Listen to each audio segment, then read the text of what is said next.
Okay, so magandang gabi sa lahat ng nakikinig at sumusubaybay ng ating programang Manibela ng Masa on the Go. Nandito naman po tayo at magkakasama-sama sa loob ng isang oras. Para sa opinyon, talakayan, inaing ng bayan, tumawag lamang sa 0956-512-2086. Siyempre, dito lamang po yan sa impilan ng Paranaque Net Radio Worldwide.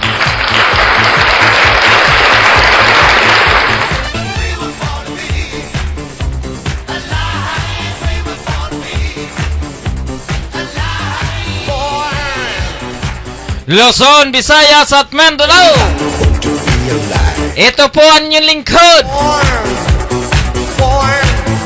Gaspar Latam, na nagsasabing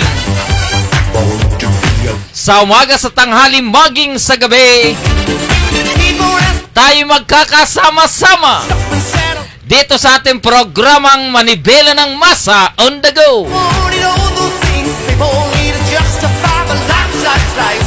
Ngayon po ay February 11, 2022, Biyernes, Metro Manila. Magandang gabi po sa inyo. Esco Moreno, magandang gabi po sa Maynila. Lene Robredo, magandang gabi po dyan sa Region 5. Sa lugar po ng Cavite, magandang gabi po, Ping Lacson, sa lalawigan ng Cavite. Ganon din po dyan sa lugar ng Ilocos Norte. Ang Ilocos Norte po ay teritoryo ni BBM Bongbong Marcos. Nangunguna na nga ba? Ganon din po dyan sa lugar ng Davao, si Mayora Sara Duterte. Nangunguna nga rin? Nangunguna nga ba? Oo. Kumusta naman po kaya etong kamao ng bayan? Eto pong si Manny Pacquiao. Kumusta po kaya si Sir Ron Monsayak? At ang ating kaibigan na si yung kampo ni Manny Pacquiao. Lahat magandang gabi sa inyo. At ganoon din po sa ating mga kaibigan dito sa lungsod ng Paranaque. Siyempre kanina po ay ginanap na itong tinatawag na PIP, Barangay Power. Maganda po ang naging outcome. Congratulations po sa Barangay San Isidro. Landslide. Lahat nakuha ng Barangay San Isidro. Siyempre the best for the best. Ito pong si Kahap Noel Haplos. Bago po tayo magpalaot sa ating mga balita, siyempre babasahin po muna natin ang ulo ng ating mga balita. Selfie sa campaign rally inherit sa Comelec. Campaign rally inherit sa Comelec. NCR Lores classification na sa COVID-19. Ganon din po yung tinatawag na Inday Sara makikipagbati na kay Digong. Pagkatapos ito po disqualification cases laban dito kay Bongbong Marcos, binasura na ng Commission on Election. Sarap buhay. Iyak po si Sir Rowena Guanzon. What happened for the first division? The decision is already nilabas na po. Pero ang sabi nga po nila, the decision of Comelec First Division is not final and executory. Nabubulol tayo. Dahil sila po ay dudulog pa doon sa kataas-taasang hukuman ng ating bansa. Ito po ay ang Supreme Court. O ganun din po sinasabi ba, 11 taong gulang naturokan ng maling dos, inimbestigahan ng DOH. Nako, ang bagay. At hanggat maaari, suspindihin nyo yung nagkamali para matuto. At ganun din po itong si Senator Wen Bestek, nilaglag sa senatorial lineup ni Lacson Soto Tandem. Oo, kasi mukhang ang mga ito ay tila liko-liko, bali-balintong, hindi marunong mag-decide, hindi marunong to be stick one to the political party or team. Oh, di ba? So doon po sa atin mga kaibigan, siyempre sa mga pangunahin nating balita dito sa lungsod ng Parañaque, ito po ay galing sa ating Parañaque Police. Sa panguna po ng Community Affairs Section, ito pong si Police Colonel Police Colonel Ebrelin de Los Angeles Jaen, na siya kasalukuyan siya po ang chief ng Community Affairs Section. Opo, so araw-araw na kanilang ginagawa dito po sa 16 na barangay ng lungsod ng Parañaque, na kung saan ito po ay pinangunahan at pinamunuan ng ating Chief of Police ng lungsod ng Parañaque na si Police Colonel Maximo Prial Sebastian Jr. Oo, kanina lamang nabigay na naman at talagang tuloy-tuloy ang trabaho 24/7 ng ating kapulisan dito sa lungsod ng Parañaque. Mr. Chairman, ekasa mo na. Okay po, sige po, hindi na ako mapagaling pa. O hindi na tayo nabigyan.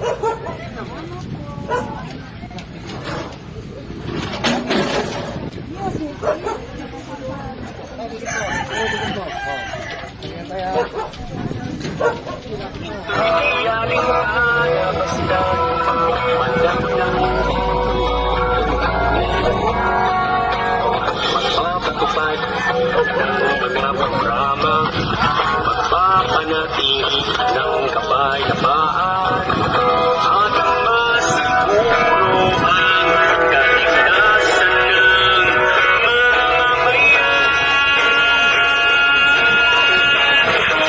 Nandito na sila, huwag nang mabahala, huwag nang mangangamba, pagkat ang tropa ay laging nakahanda. Pakisip ka lang po. Okay po, sige po, hindi na ako mapagaling pa. O hindi na tayo nabigyan.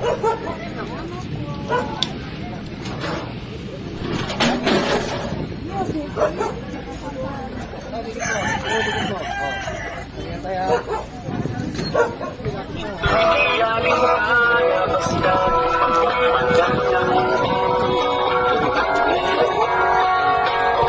magpapatupad ng mga programa, magpapanatili ng kapayapaan. Kita po natin na ito pong Community Affairs Section ng lungsod ng Parañaque, tuloy-tuloy pong namimigay ng food pack diyan po sa lugar ng Parañaque City.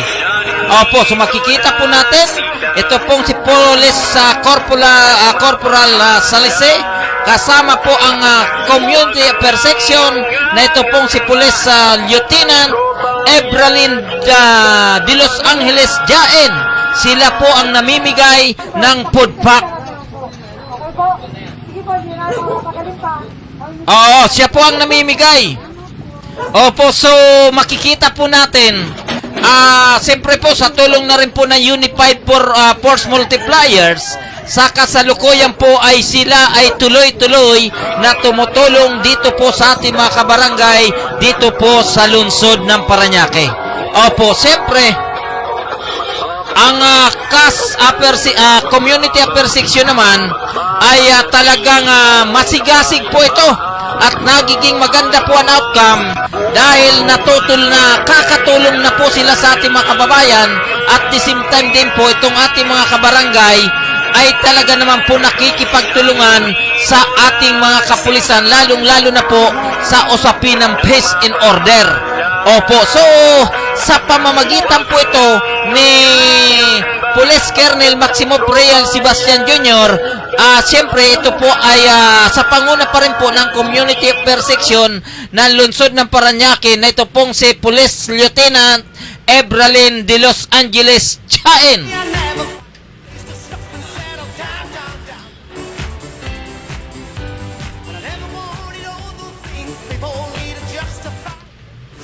Opo. So ako po ay nagpapasalamat siyempre dyan po sa Philippine National Police sa lungsod ng Parañaque, ganun din po dito sa Community Affairs Section dahil sa kanilang masipag ay talaga naman 24/7 na nagtatrabaho sa ating mga kababayan dito po sa 16 na barangay ng lungsod ng Parañaque. So bago po tayo magpatuloy, siyempre gusto po man natin i-regards ito pong sa kasalukuyan nasa online, ito pong si Mr. Radamis Santeco, Ray Labad-Labad Porosuelo, Nesiel Solorena ba? Magandang gabi sa iyo, Barangay Munok, Barangay Captain Roberto Obet Alano, at gano'n din po itong si Mr. Rene Piñaranda. Sir Gaspar, baka pwede shout out ng kinasakupan ko dito sa Apple Bill mula sa kanilang Vice President Rene Piñaranda. Aba, siyempre regards ko po kayo. At isasama na rin po natin itong si Madam Lodi de Guzman diyan po sa City Hall ng lungsod ng Parañaque, and of course naman dito po sa Barangay Don Bosco. Regards ko po kayo, Madam Lodi de Guzman. At ganoon din po siyempre ito pong ating mga kasama sa Unit 3. Ito pong Unit 3, ito pong si Mr. Eladio Munar. So regards ko kayo, Chef, bukas mayroon po tayong meeting sa ganap na alas 9:30 ng umaga.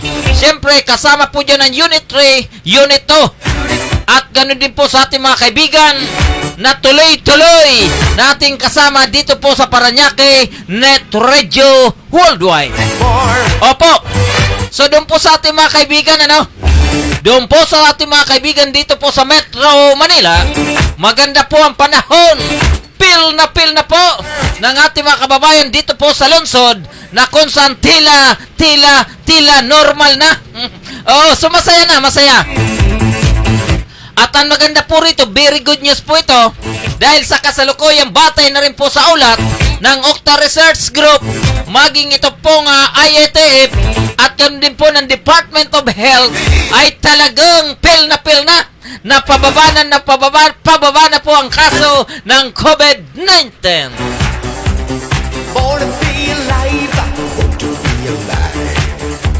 Okay, so bago po tayo magpatuloy ng ating mga balita, muli pong babalik ang mula po sa Parañaque Net Radio Newsroom ang ating kasama na ito pong si Miss Aba Pascua. Miss Aba Pascua, pasok! Para sa detalye ng ating mga balita, selfie sa campaign rally inihirit sa COMELEC. Humirit ang ilang political parties sa Commission on Election COMELEC na payagan ang pakikipag-selfie sa mga botante sa kanilang campaign rallies. Ayon kay Department of the Interior and Local Government Undersecretary at Spokesperson Jonathan Malaya, sa ngayon ay hinihintay pa ng DILG ang desisyon ng COMELEC hinggil dito. Kami po ay lamang ng COMELEC at kami po ay hindi gumagawa ng pulisya, sabi ni Malaya. Sa ilalim ng Section 14 ng COMELEC Resolution 10372, ipinagpabawal sa panahon ng kampanya ang in-person campaigns gaya ng pakikipag-selfie, pagpapakuha ng larawan at iba pang tulad na aktibidad kung saan mapapalapit ang mga kandidato sa mga botante. Bawal din ang pakikipagbeso-beso, pakikipagkamay, yakapan at maging pagpasok sa bahay ng mga botante. Ang DILG ang nagmo-monitor ng implementasyon ng health protocols sa campaign rallies upang matiyak na maiwasan ang posibleng hawaan ng COVID-19 sa panahon ng kampanya sa May 9, 2022 polls. Tuloy-tuloy pa rin po ang ating balita. Senator Win Bistek laglag sa senatorial line-up ng Lacson-Soto tandem. Nililinis na nina Senator Panfilo Lacson at Senate President Vicente Soto III ang kanilang senatorial line-up para sa darating na eleksyon. Sa isang tweet, sinabi ni Lacson na tanggal na sa line-up si Senator Win Gatchalian at dating Quezon City Mayor Herbert Bautista na may iba na umanong pinipiling suportahan na prinsipyo at advokasya. Si Gatchalian at Bautista ay kasapi ng Nationalist People Coalition kung saan si Soto ang national chairman na hindi dumalo sa proclamation ng Lacson-Soto tandem sa Cavite. Subalit present naman sa kandidatura ng Marcos Duterte tandem sa Bulacan. Sinabi naman ni Soto na inaalam pa nila kung kapanalig pa nila si Senator Richard Gordon at dating Vice President Jejomar Binay na kapwa-wala na sa kanilang rally. Sa ngayon, ang kanilang ini-endorso ay sina Senator Joel Villanueva, Mig Zubiri, dating Senator Loren Ligarda at JB Ejercito, Green Gronasan at Chis Escudero. Gayon din sina dating PNP Chief Guillermo Eliazar, dating Congressman Monsur del Rosario, Dr. Padilla, Rafi Tulpo at dating Agriculture Secretary Manny Piñol. Nauna nang sinabi ni Soto na mayroon silang usapan sa pwedeng makakasama sa kanilang senatorial lineup basta wala silang hayagang i-endorso sa pagkakapangulo at pangangalawang pangulo. Sinabi naman ni Gatchalian na inirespeto niya ang desisyon ng tambalang Lacson at Soto at bagamat wala siya sa line-up ng dalawa ay mataas na rin ang respeto niya sa dalawa.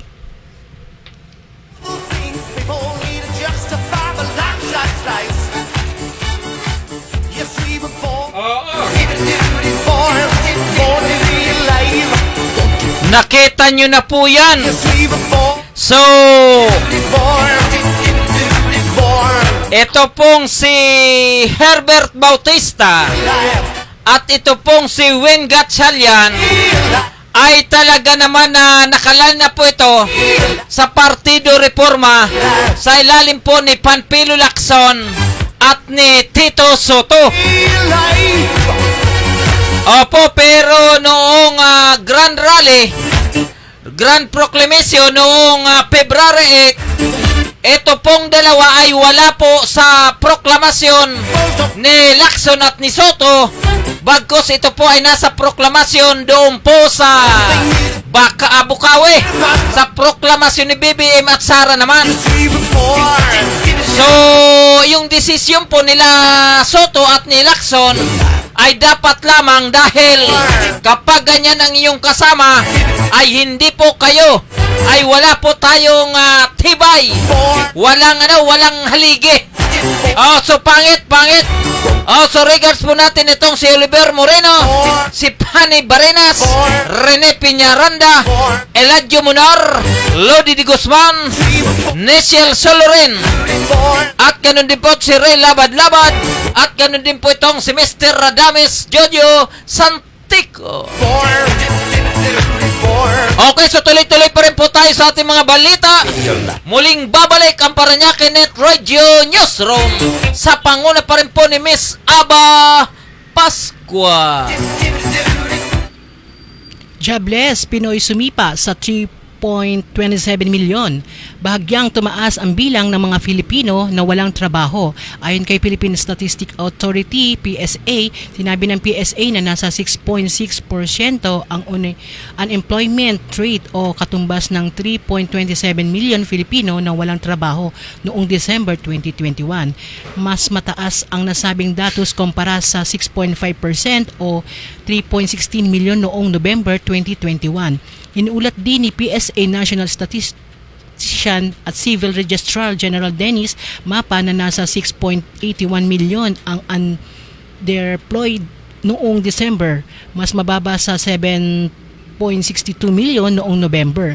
Base sa month-on-month change, nadagdagan ng mga naka-employ na individual sa agriculture and for forestry 1.07, manufacturing 325,000, human health and social work activities 165,000, transportation and storage 146,000, at administrative and support service activities 127,000. Pinakamaraming nabawas ang trabaho sa sektor ng fishing and aquaculture.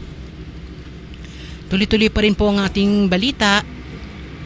Inday Sara makikipagbati na kay Digong. Matapos ang konting tampuhan, makikipagbati na si lakas CMD Vice Presidential Candidate at Davao City Mayor Sara Duterte sa kanyang amang si Pangulong Rodrigo Duterte. Ayon kay Mayor Sara, umaasa siyang magkakaayos din silang mag-ama at magkakaroon din siya ng pagkakataon na makausap ang Pangulo sa isang okasyon ng kanilang pamilya. Hindi pa kami nagkakausap ni Presidente Duterte, but in time, I expect that he will see each other. If not after the campaign, baka during the campaign dahil may mga birthdays sa family during March and April. So baka magkita na kami doon at events na yun, pahayag ni Duterte. Napanayam ng mga mamamahayag sa isang event sa Santa Maria, Bulacan. Kabilang sa mga events na tinutukoy ni Zara ang Marso 28 kung saan magdidiriwang ang kaniyang ika-77 kaarawan ni Pangulong Duterte. Nang matanong naman kung hihilingin sa kaniyang ama ang suportahan ang kandidatura ng kanyang katandem na si Presidential Aspirant Ferdinand Bongbong Marcos Jr., ay iginiit ng presidential daughter na ito ay kanyang nais na nasabing pagpupulong.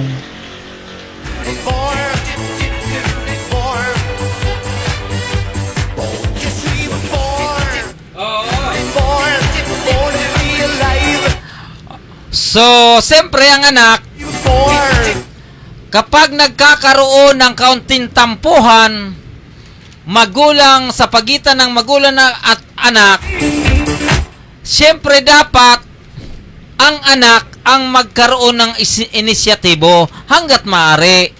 Kasi ang magulang naman, magulang po iyan. Tanggapin po natin ang katotohanan na ang anak ay galing sa kanilang mga magulang. Galing sa nanay at galing sa tatay. Opo, so itong ginagawa ni Mayora Inday Sara Duterte, malaking palatandaan po ito na bagamat matigas ang kanyang paninindigan, matigas ang kanyang puso sa usapin ng paninindigan sa politika at paninindigan sa pagsiserbisyo sa bayan, pero iyong pong puso ng isang anak ay nananalaytay dito kay Mayora Inday Sara Duterte. Opo, so yung po ang maganda, no? Yung po ang maganda. So, so sana doon po sa mga kasalukuyan nagkakandidato o kaya doon sa ating mga magulang o kaya doon sa mga private individual na nagkakaroon po ng tampuhan sa pagitan ng anak o kaya sa pagitan ng magulang, malalim man po yan o mababaw, dapat gumawa ng inisyatibo ang anak na magkabati o hanggat maaari magkasundo dahil ito po ay yan po ang dapat na mangyari. Bagamat sabihin po natin na kung ang ating mga magulang ay hindi nagpakumbaba at ang anak ay hindi rin po nagpakumbaba, wala po sa inyo ang diwa ng Panginoon.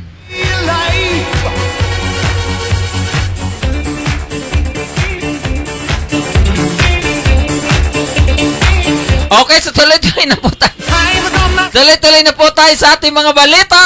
Siyempre, bago po tayo magpatuloy, regards po natin ito pong si Sir Manay Arnold Jimenez ng Office of Councilor Pablo Gabriel Jr. Opo. So, yung pong sinabi ko sa iyo, sir, huwag kang mag-alala at aarangkada na po Arangkada na ang mga performance ng buting konsyal Pablo Gabriel Jr. Okay, so tuloy-tuloy na po tayo sa ating mga balita. Siyempre, muli pong babalik. Ito pong batikang reporter, correspondent, na ito pong si Miss Aba Pascua. 11 anyos naturukan ng maling dose iniimbestigahan ng DOH. Nagsasagawa ngayon ang investigasyon ang Department of Health National Capital Region na napaulat na batang nasa edad 11 ang naturukan ng dose ng COVID-19 vaccine na para sa 12 to 17 age group. Napatid na nagtungo ang paslit kasama ang kanyang ina na sa pediatric vaccination site sa Maynila para magpabakuna, ngunit nagulat ang mga health workers nang malaman na naturukan na ang bata ng unang dose noong Enero 10, 2022 na para sana sa 12 to 17 age group. Nakatakdang 12 taong gulang ang bata na sa darating pa lamang sa Hunyo, ngunit naturukan na agad ni siya sa unang dose. Nagtungo ang mag-ina sa vaccination site para sana sa ikalawang dose ng paslit. Sinabi ni Dr. Nina Gloriani, pinuno ng vaccine expert panel na kailangang mabantayan ang kalagayan ng bata para sa mga posibleng side effect na hindi tamang dose na naibigay sa kanya. The child will be monitored for possible side effect, but I do not foresee any problem. The dose is for an adult, and if the child is big enough, she should be able to handle that. Ayon kay Dr. Gloriani, bagamat base sa pag-aaral, pareho lamang umano ang immune response at bisa ng bakuna ng Pfizer sa 5 to 11 age group at sa edad na 12 to 17, pero dapat maging maingat dito ang mga vaccinator sa pagbibigay ng bakuna. Sinabi naman ni Dr. Annalisa Ong Lim, miyembro ng DOH Technical Advisory Group, TAG, na kailangan talaga ang tamang dose ang maibigay sa tamang edad. Base sa karanasan ng ibang bansa, hindi na dapat maulit pa ang pagbibigay ng mailing dose sa isang individual. Tuloy-tuloy pa rin po ang ating balita. San Juan nanguna sa pediatric vaccination booster shot sa NCR. Nanguna ang San Juan City sa mga vaccination sites sa National Capital Region, NCR, matapos makapagtala ng pinakamaraming paslit na naturukan ng bakuna laban sa COVID-19. Sa unang araw ng paglulunsad ng 5 to 11 pediatric vaccination noong Pebrero 7, base sa datos ng Department of Health, DOH, ang San Juan City ay nakapagpabakuna na ng may 736 batang nasa 5 to 11 age bracket sa unang araw ng pediatric vaccination para sa naturang age group.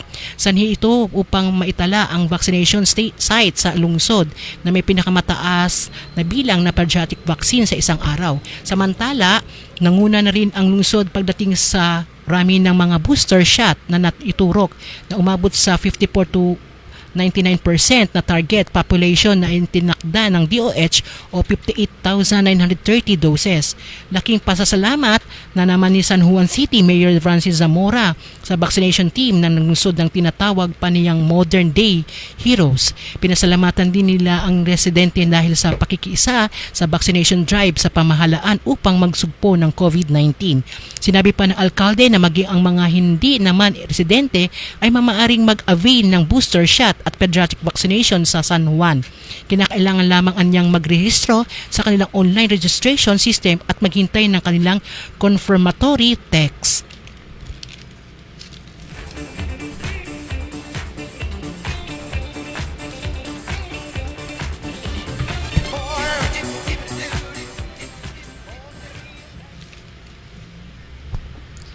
Okay. So, narinig nyo naman ano? Bakuna para sa 5 hanggang 11 taon gulang. Ang naibigay po ay 12 hanggang 17. Opo. So, sana hindi na dapat maulit yan.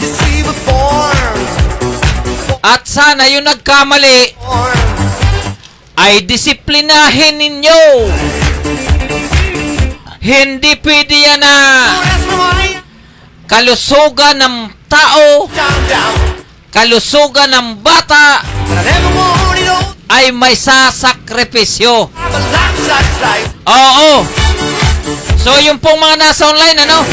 Regards po natin, ito pong si Miss Maribek Bimida.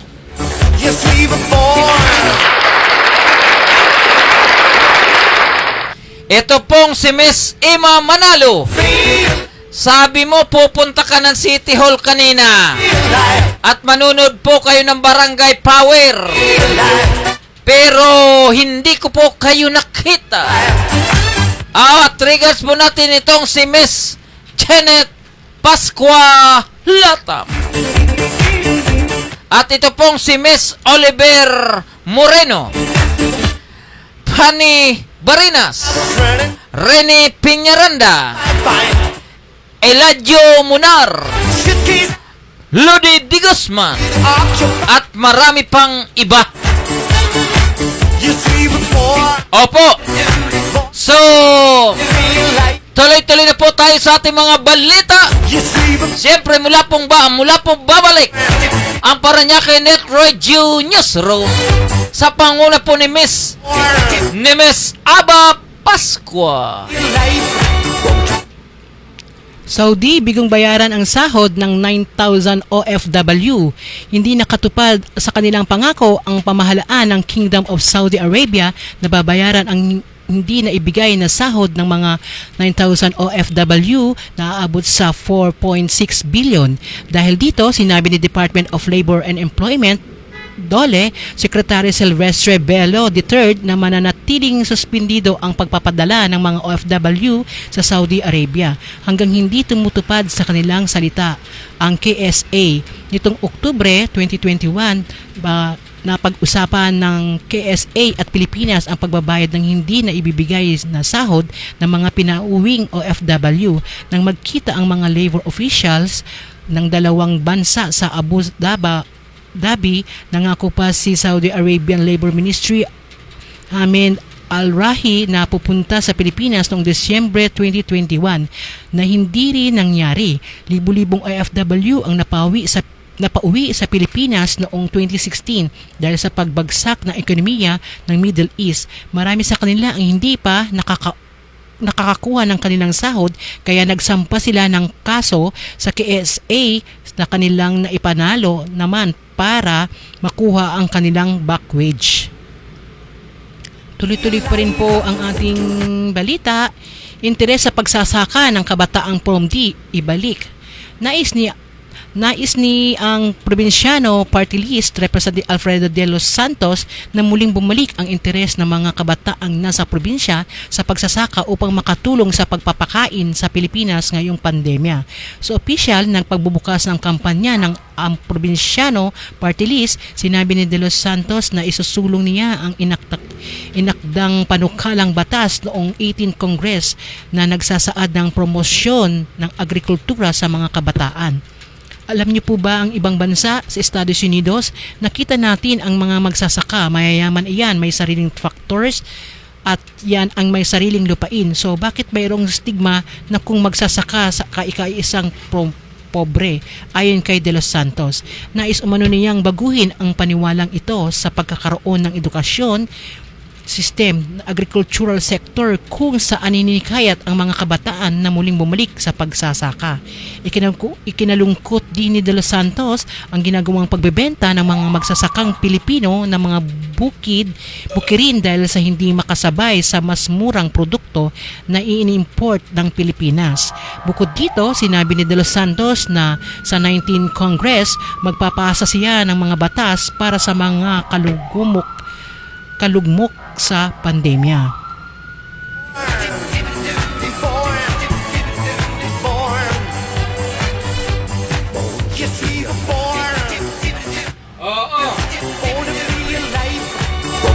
Oo, so batay sa balita ng ating kasama na si Miss Aba Pascua, ang ating mga kabataan ngayon ay tila nawawala na pong gana para magbungkal ng lupa, para maging magsasaka. Ganon din po ang ating mga kababayan, yung pong mga magbubukid, yung mga nagtatanim ng palay, nagtatanim po ng iba't ibang uri ng gulay, ay sa kasalukuyan ay tila nawawala na po ng gana. Ang totoo po nito, napakabigat na po ito dahil sabi po ng ating senatorial candidate na ito pong si Manny Piñol, kinumpara po ang ating bansa sa bansa ng Kuwait, na kung saan ang sabi niya na ang bansang iyon ay napapaligiran po ng disyerto.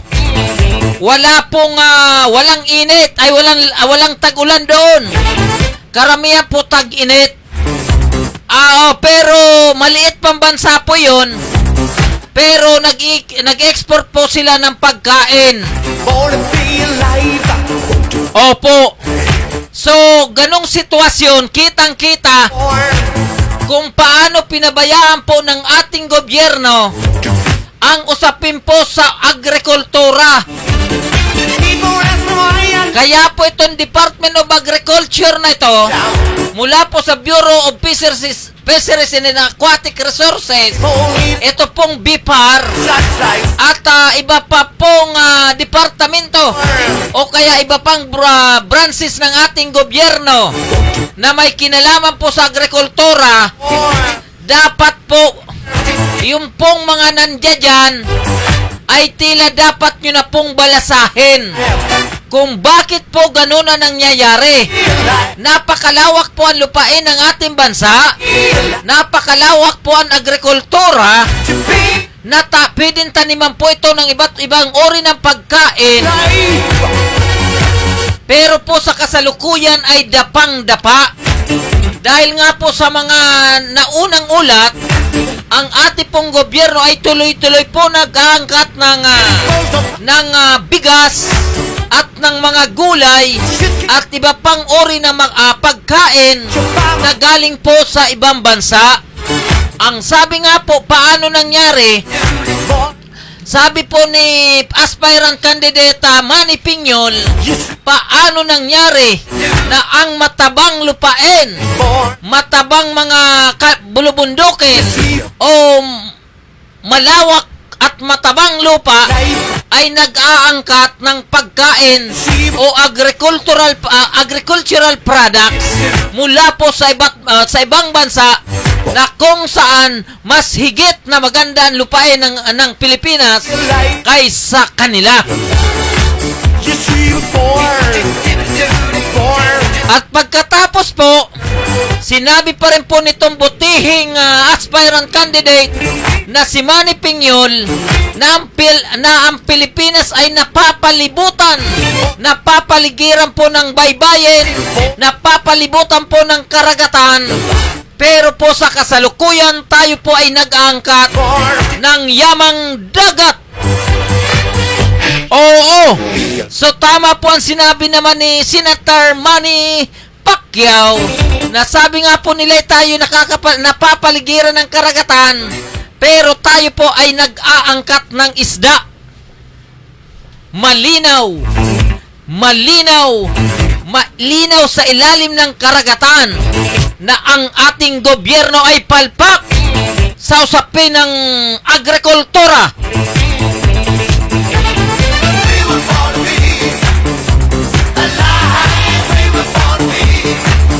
Di ba ganun talaga eh. Ito pong si Miss Maria, si Mare Davide. Si Miss Mare Davide Rigars ko kayo. May ko nagbago ang pangalan mo, no? Miss Maria Davide Bindoy. So isa lang ba ito? Kaya medyo tayo ay nabubulol-bulol. So doon po sa atin mga kaibigan, ano? So ngayon po ay panahon po ng eleksyon. Panahon po ng matatamis. Panahon po ng matatamis na salita. Matatamis na pangako. Pero kapag nanalo na, sorry ka day. Sorry ka dong.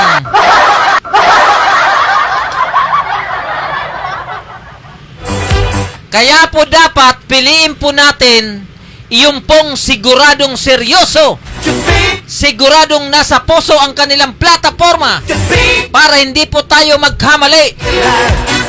Lalong-lalo na po sa usapin ng presidensyal.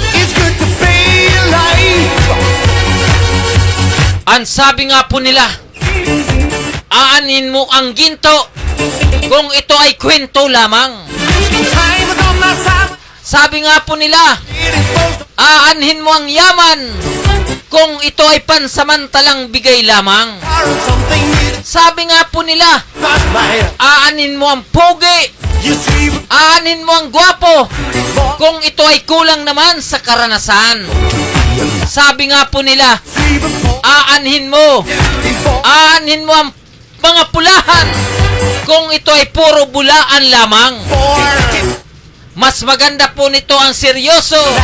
Mas maganda ito kung palugaw-lugaw lamang, pero siguradong nakakaalis ng gutom sa bawat panahon. Tama ba yun? Sabi nila okay lang daw ba kahit lugaw, basta nakakapawi ng gutom sa lahat ng panahon. Tama ba yun? So doon po sa atin mga kaibigan, Luzon, Visayas at Mindanao. Ang oras po natin ay ganap ng alas 8:52 ng gabi. Dito po yan sa Impilo ng Paranaque Net Radio Worldwide. Siyempre kasama pa rin at muling babalik ito pong magaling masipag at maasahan na correspondent reporter na ito pong si Miss Aba Pascua. So, Miss Aba Pascua, paso. Bongo, PRRD, walang sasayanging oras sa huling araw ng termino. Nanindigan si Senator Christopher Bongo na ginawa ni Pangulong Rodrigo Duterte ang lahat ng makakaya sa paglilingkod sa bansa at patuloy na gagampanan ang kanyang tungkulin bilang Pangulo kasabay ng paniniyak na walang sasayanging oras sa paglilingkod ang Chief Executive hanggang sa huling araw ng kanyang termino. Ginawa ni Go ang pahayag matapos sabihin ni Pangulong Duterte sa kanyang Talk to the People address noong Pebrero 7 na nag-iimpake na siya ng mga gamit para mabakante ng maaga ang palasyo ng Malacanang. Gayon naman talaga ang buhay. Lahat ng bagay ay may pagkatatapos. Kaya naghahanda na si Pangulong Duterte dahil alam naman nating matapos na ang kanyang termino, ani ni Go. Ginawa niya ang kanyang tungkulin sa abot ng kanyang makakaya. Dinagdag ng senador. Sinabi ni Go na tinitiyak ni Duterte ang maayos na paglipat sa kapangyarihan para sa susunod na mahalal na pinakamataas na pinuno ng bansa. Gustong siguraduhin ng Pangulo na maayos ang transisyon patungo sa susunod na administrasyon na kung sino man ang pipiliin ng toang bayan sa halalan. Hanggang sa dumating ang araw na iyon, tiniyak ni Go na patuloy na paglilingkod ang Pangulo sa sambayanang Pilipino.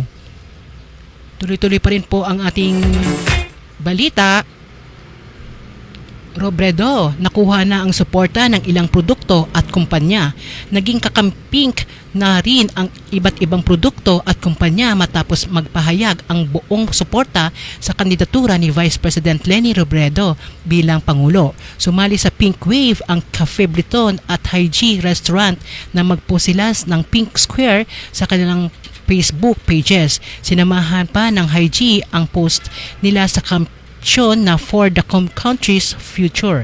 Nagpahayag din ng suporta ang cosmetic brand ng Colorid at pamamagitan ng pag-post ng painting ng mga rosas gamit ang iba't ibang kulay ng kanilang mga produkto.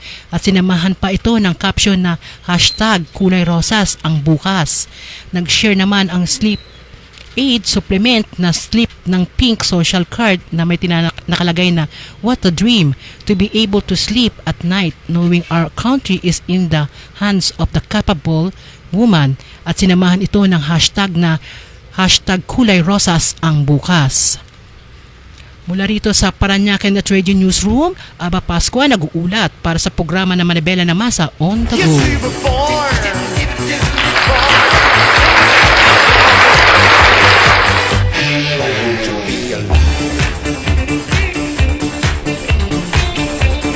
Okay, so maraming salamat po sa Paranaque Net Radio Newsroom, Miss Aba Pascua. Okay, so bago po tayo magpatuloy, magbibigay po tayo ng isang patalastas mula po dyan sa lugar ng San Dionisio, Barangay Hall. Mr. Chairman, pasok.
So tuloy-tuloy na po tayo sa ating mga programang manibela ng Masa on the Go. So doon po sa ating mga kaibigan, maya-maya lang po ang ating pong Paranaque Express News. So doon po sa ating mga kaibigan, doon po sa ating mga kaibigan, tuloy-tuloy lang po tayong magdantabay dito sa ating programang manibela ng Masa on the Go, na kung saan dito po sa Metro Manila, mga sariwang kaganapan, lalong-lalo na po dito sa lungsod ng Paranaque ay aming ibibigay sa inyo. So kanina po, pumunta po rito sa lungsod ng Parañaque. Ito pong Senator Riza Hontiveros. At umatimpo siya nung PIP Barangay Power ng lungsod ng Parañaque. Opo. So yun po maganda, At mga balitang umuusok dito po sa lungsod ng Parañaque ay ating pong ihatid maya-maya lamang.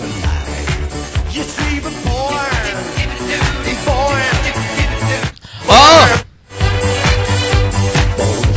Ngayon po ngayon. COVID-19 Vaccination Center sa bawat barangay ng lungsod ng Parañaque. Barangay San Dionisio, San Antonio, Merbel. February 11, 2022. Tuloy-tuloy na ginawang bakuna para sa bawat barangay sa lungsod ng Parañaque ngayong araw ng Biyernes sa iba't ibang vaccination center. Sa inisyatibo at panguna ni Parañaque City Mayor Edwin Olivares, kasama si Vice Mayor Rico Goles, Congressman Eric Olivares, kasama ang buong City Council as Engineer Kuya Pablo Paulo Olivares. The second, katulong ang Parañaque City Health Office sa pamuno ni Dr. Olgo Bertosio sa pamuno ng bawat barangay sa pamuno ng 16 na punong barangay.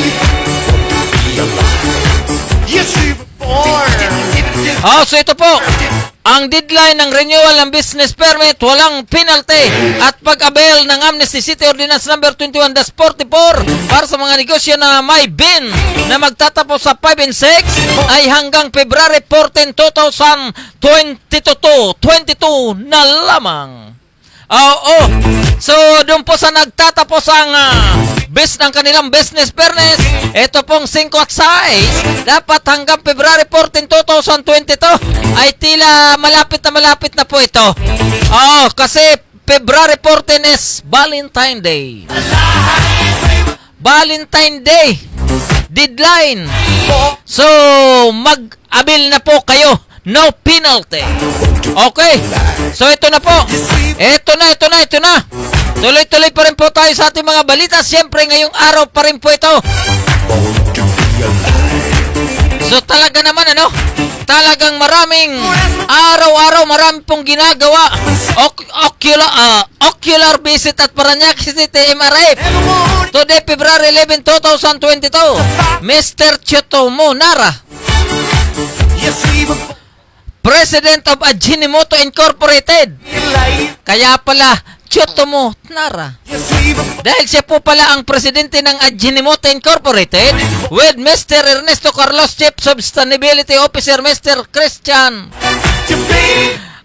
Lau Farms, President and Mr. Bert Guevara, Farms Vice President, conducted an ocular visit at Parañaque City Material Recovery Facility.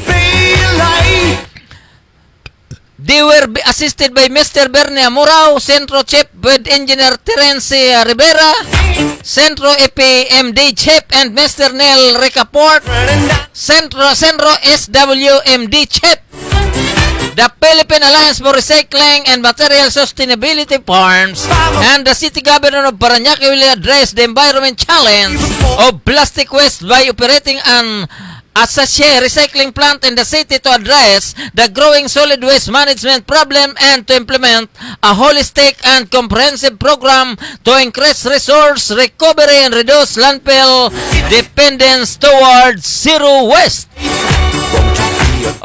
So maganda. Iyon ang the best. Tuloy-tuloy ang pag-unlad sa lungsod ng Parañaque. Lalong-lalo na po itong City Environment Natural Resources or CENRO.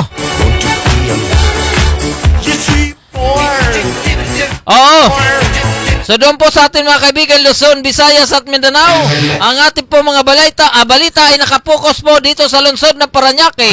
Ngayon pong ika-11 ng Pebrero, taong kasalukuyan. PEP Parañaque Barangay Power 2021. Search for outstanding barangay at second floor, Mayor Sol, February 11, 2022. Headed by Ma'am Janet Olivares in coordination Parañaque City Mayor Olivares, Vice Mayor Rico Goles, Congressman Eric Olivares, Congressman Jay Tambunting, Parañaque City Council at 16 na barangay na lungsod.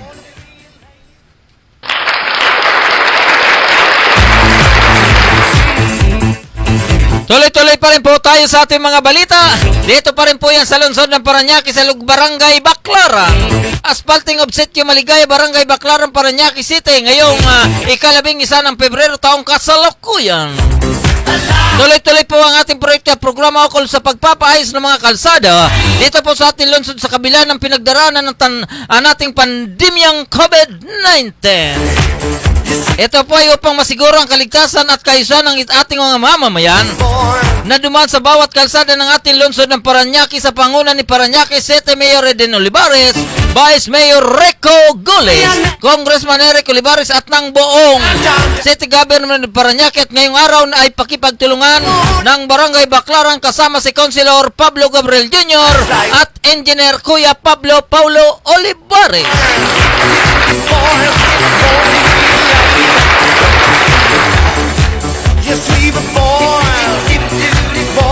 Oh, so yun po ay kaganapan sa lugar ng Baclaran na kung saan ang City Government of Parañaque ay tuloy-tuloy po nagpapaayos ng mga pangunahing kalsada dyan po sa nabanggit na lugar. Ang sabi nga po nila, serbisyong totoo para sa tao. Talagang ang serbisyong totoo sa ilalim ng serbisyong masahan. Sa pailalim po ni Mayor Edwin Olivares, 100% public service. Oh, yung po ang maganda. Yung po ang maganda dito po sa lungsod ng Parañaque.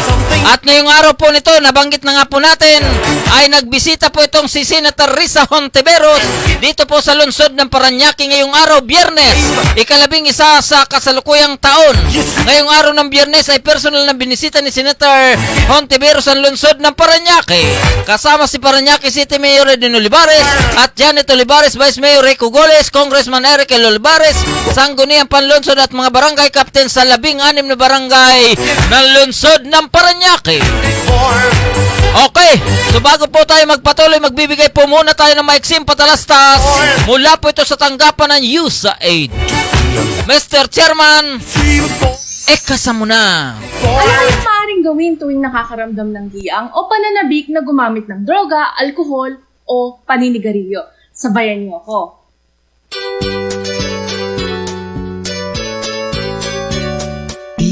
Pigil muna, mag-isip ka ng iba, maglibang at maglaro, magpalipas ng oras, pagsapit ng tukso, laging tatandaan, mga pangarap mo't pangakong magbago.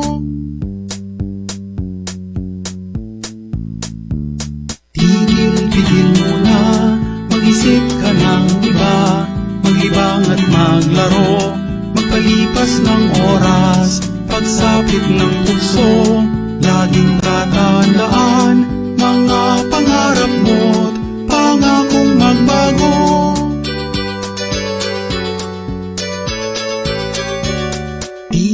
Tigil muna, mag-isip ka ng iba, maglibang at maglaro, magpalipas ng oras, pagsapit ng tukso, laging tatandaan, mga pangarap mo't pangakong magbago.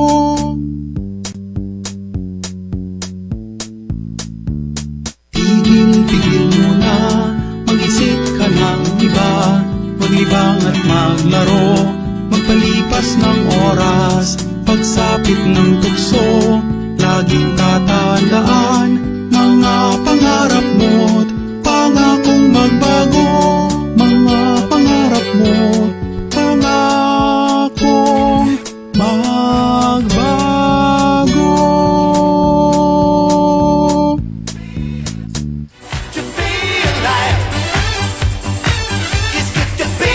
Okay, so tuloy-tuloy na po tayo sa ating mga balita. Ang oras po natin ay ganap ng alas 8:55 ng gabi. Dito lamang po yan sa himpilan ng Parañaque Net Radio Worldwide. So bago po tayo magpatuloy, siyempre regards po natin yung mga nasa online.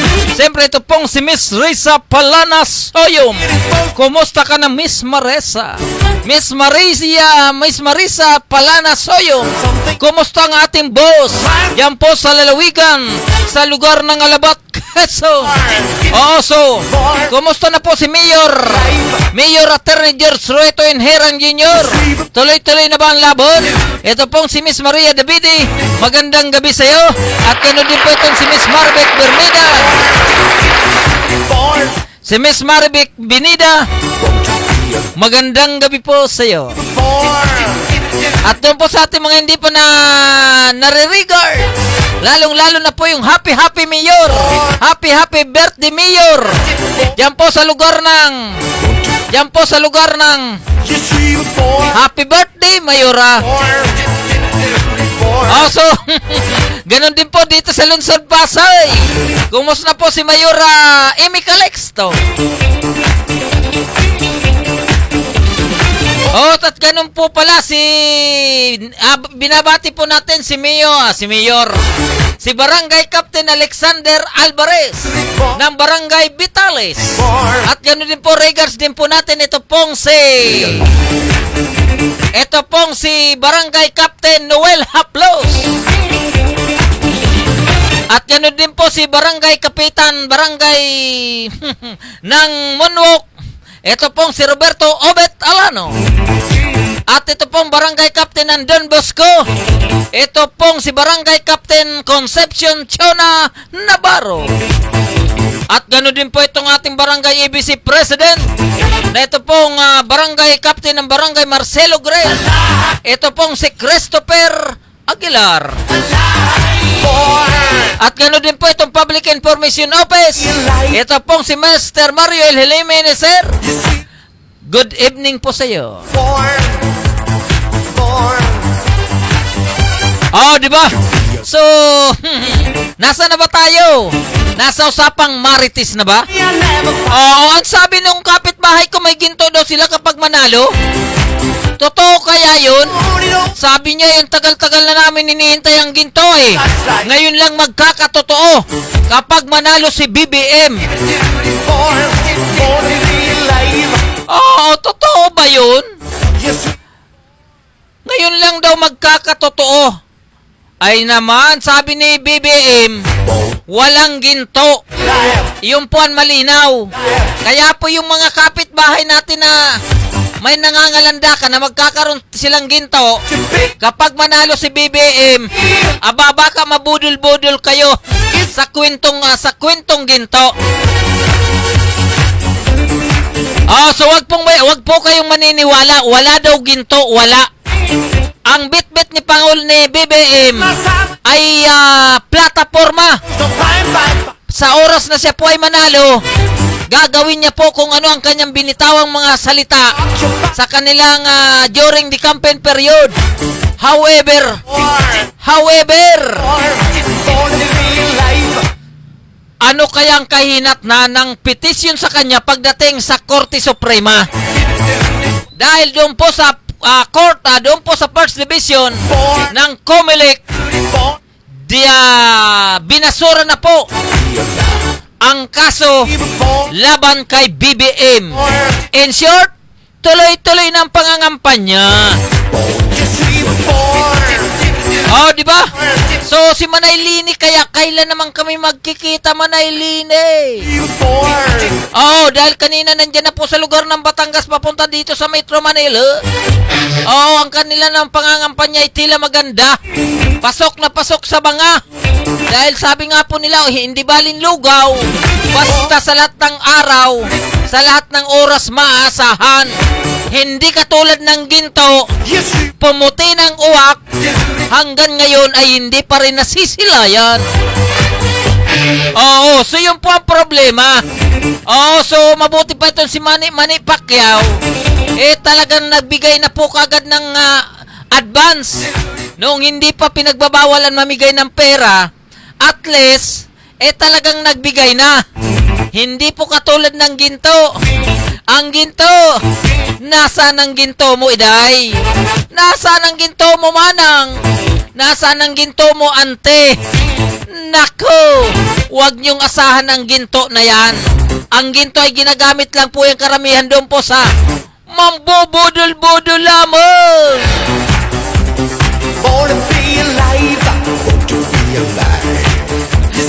Kaya doon po sa atin mga kaibigan na usapang marites po ito Sa usapang marites, kapag may lumapit sa iyo na magbibigay ng ginto,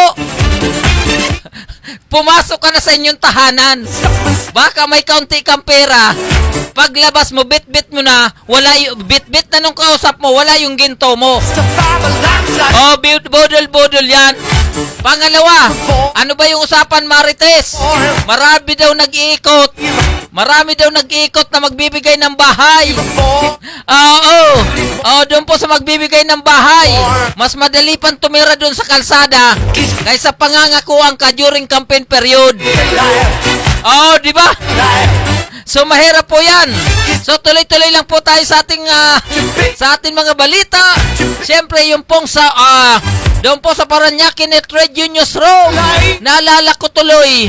Nasaan kaya si Miss Aba Pascua? Doon po sa ating mga kaibigan, ang ating programa naman manibila ng Masa on the Go, talagang pihit-pihit lamang tayo. Kapag may seryosong usapan, seryoso po tayo. Pero kapag may usapang marites o usapang budol-budol, magpatawa na lang tayo. Mr. Chairman, patawa ka naman yan.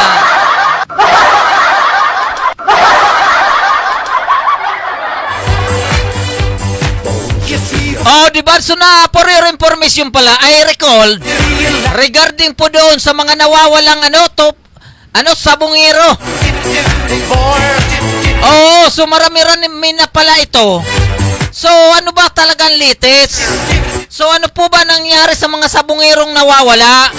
Nasaan po ang NBI? Nasaan ang PNP? Nasaan ang DILJ? Para madaliin po ang usapin sa nawawalang mga sabungero. Pangalawa, I will question about something tungkol po dito sa usapin ng online sabong. Ay very talamak. Kahit saan mayroon na. Hindi ba natin pwedeng i-regulate ito? Dapat i-regulate po natin ito hanggat maaari hindi naman masyado nakabuyang-yang. Kasi may mga pwesto ng online tila nakabuyang-yang.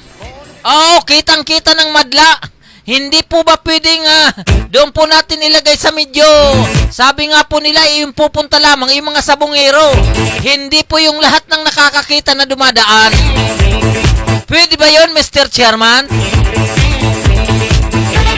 Di ba? So malapit na tayo magtatapos. Yung pong ating mga kasama dyan po sa Luzon, Visayas at Mindanao, gano'n din po dyan sa lugar ng Bicol Region, maging dito po sa lalawigan ng Mindoro, maging dito po sa Bulacan, maging dito po sa Camanaba area, at gano'n din po sa Pangasinan dyan po sa lugar ng Baguio City. Siyempre, regas po natin, ito pong sa panguna, ito pong ang ating presidente ng Philippine Online Broadcaster Association, na ito pong si Mr. Errol Consulta Dacame.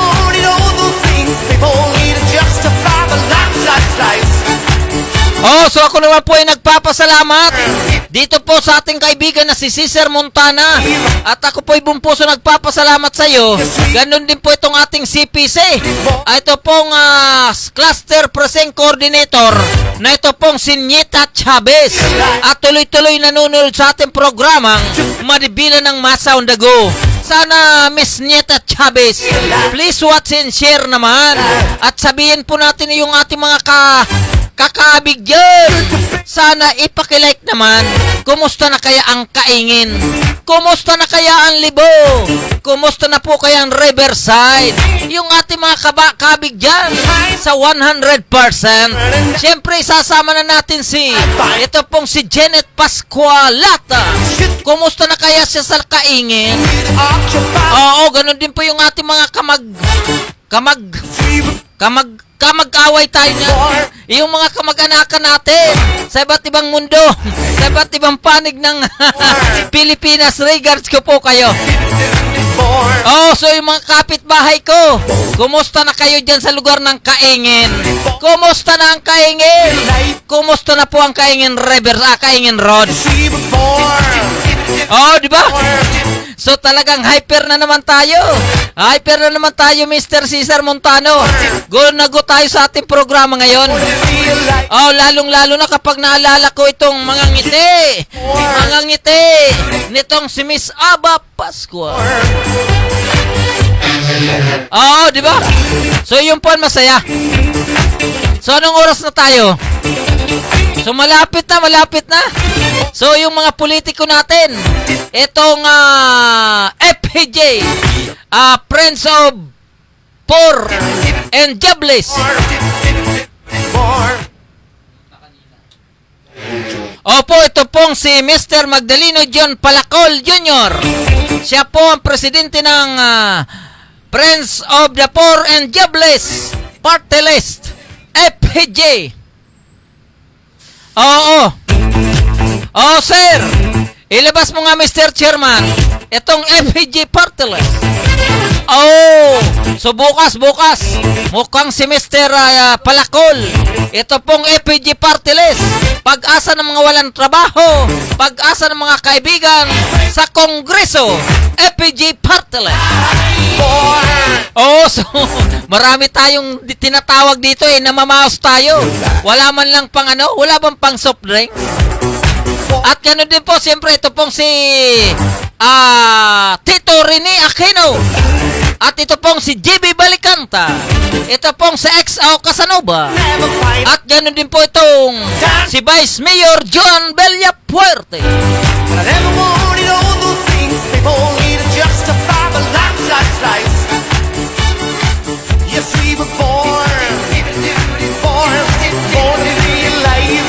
Oo, so ang oras po natin ay ganap ng alas 9:07 ng gabi.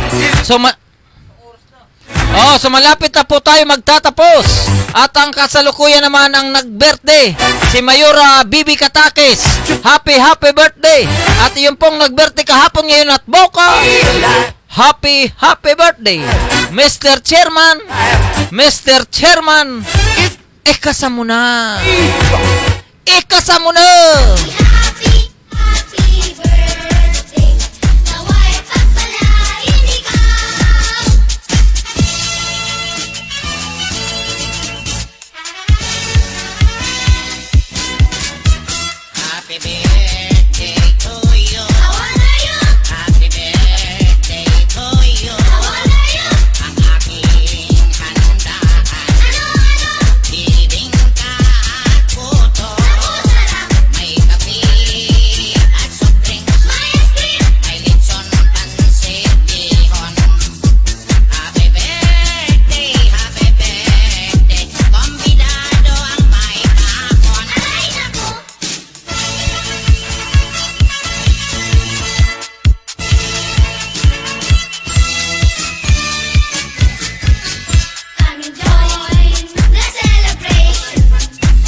So, yun nun po mga nagberte ngayon at bukas.